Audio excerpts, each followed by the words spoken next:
the line is as magnificent as the cathedral itself.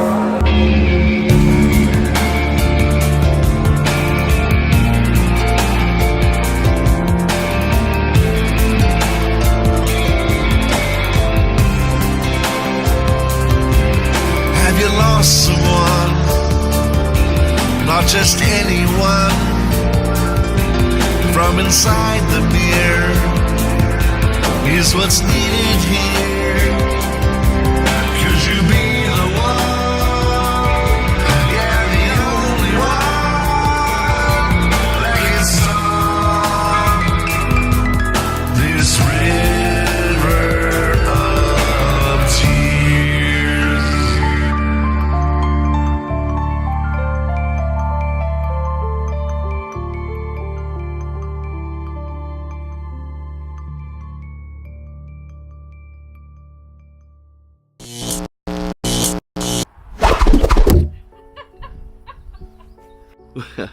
Welcome back to the vlog, guys. This one is kind of a bittersweet one for me because of what happened to Notre Dame a few days ago. Now, I'm not sure if you guys know this, but I lived in Paris for a few years back in the late 80s. And Notre Dame would kind of be the place that we'd all hang out. We'd all head down there with a bottle of wine and a baguette and some cheese and sit outside the church for hours on end yakking about the world and what the heck was going on. Quasimodo used to ring the bells over there. And this is where I proposed to Emma. And this is where Emma said yes. Ever since I was a kid, I had a sort of a strange attraction to Paris. And it started with the horror films of Lon Chaney, The Hunchback of Notre Dame.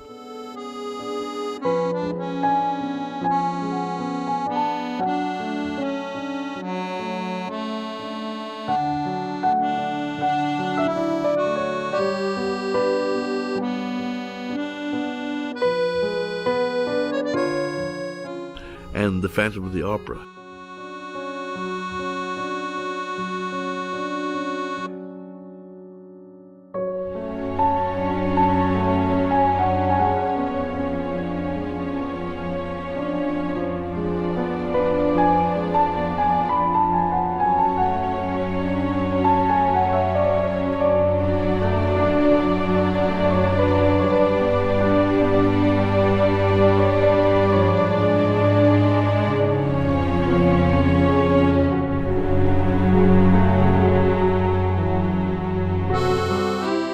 So when I got to the age when I could actually travel, and which in those days was actually kind of a difficult thing to do, I went and headed straight for Europe and ended up in Paris, of course.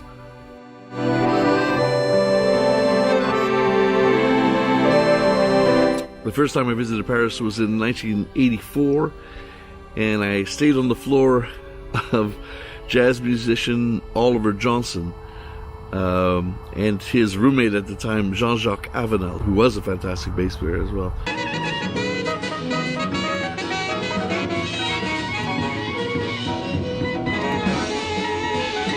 Sadly, they've both passed away since those days.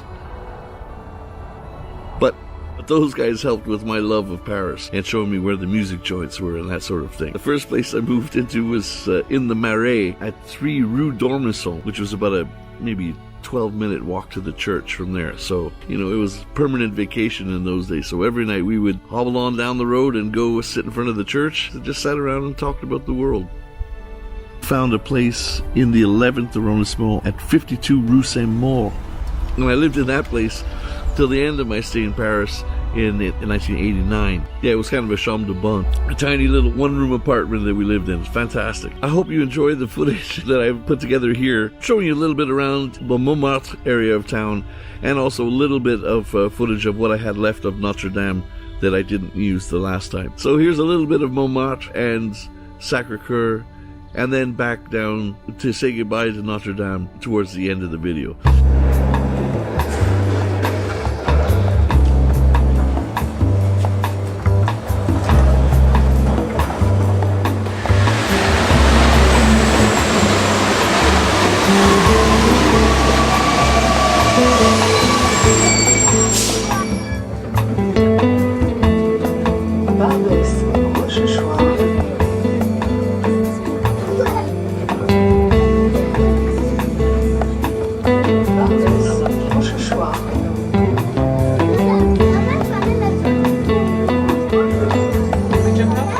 I worked as a scooter courier, coursier, delivering English language videos to rich Anglophones all around the town. So because of this, I got to know Paris intimately.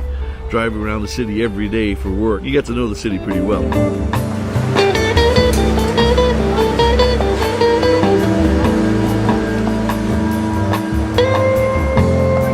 There's the Moulin Rouge, famous can-can dancing places in all of the world, if not the most famous. Pretty cool, isn't it?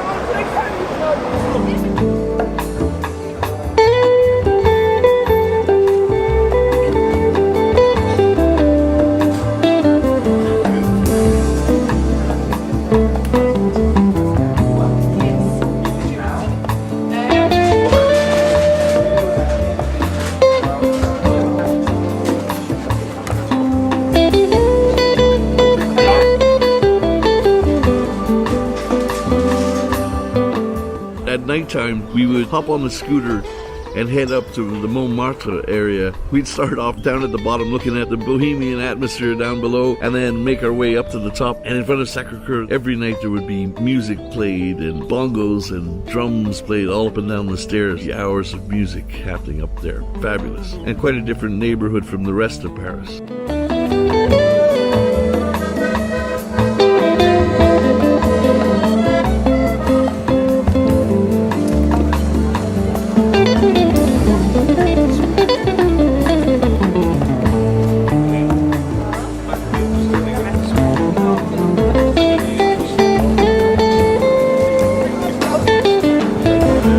Saying to Emma, it's amazing to find one of these places that's so secret that no one else knows about it.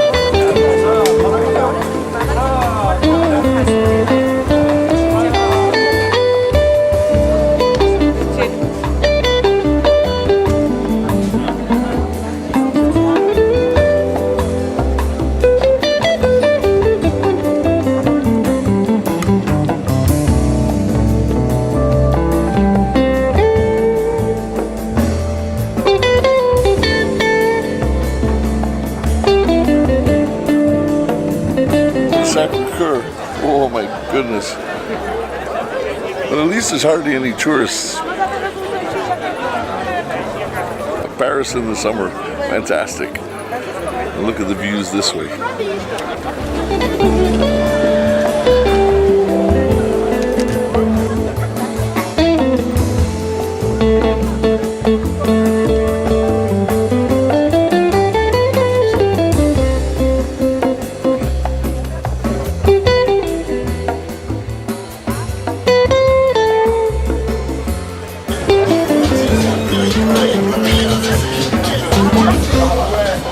Paris has absolutely everything. People getting ripped off. How much? 50. 50 of one. You can't win at that game.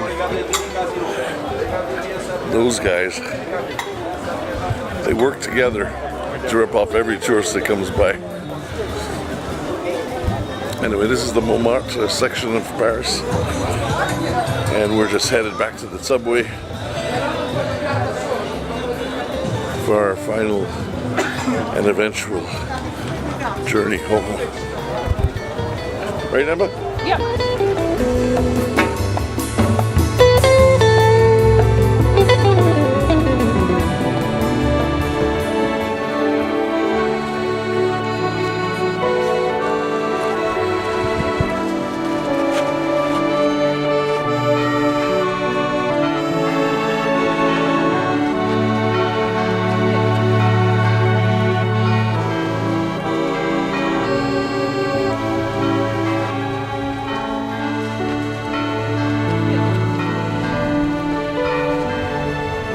There's an absolutely clear view of the buttresses holding up. An architectural innovation. Flying buttresses.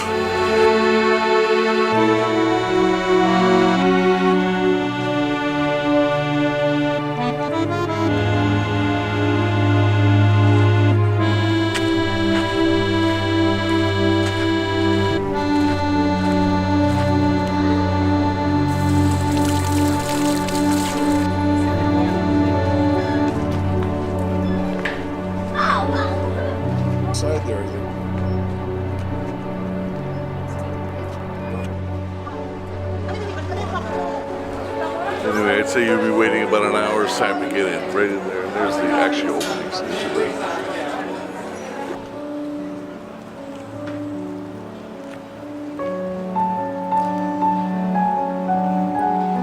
Quasimodo would have rung the bells from up there in that tower.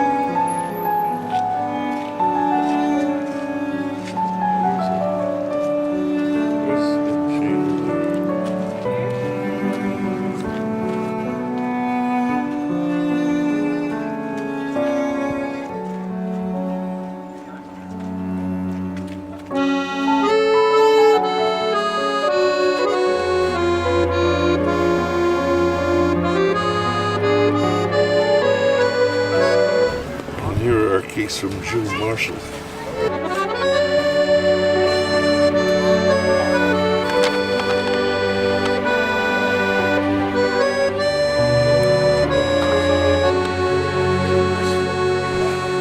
Well, that's it. Last time walking down this road.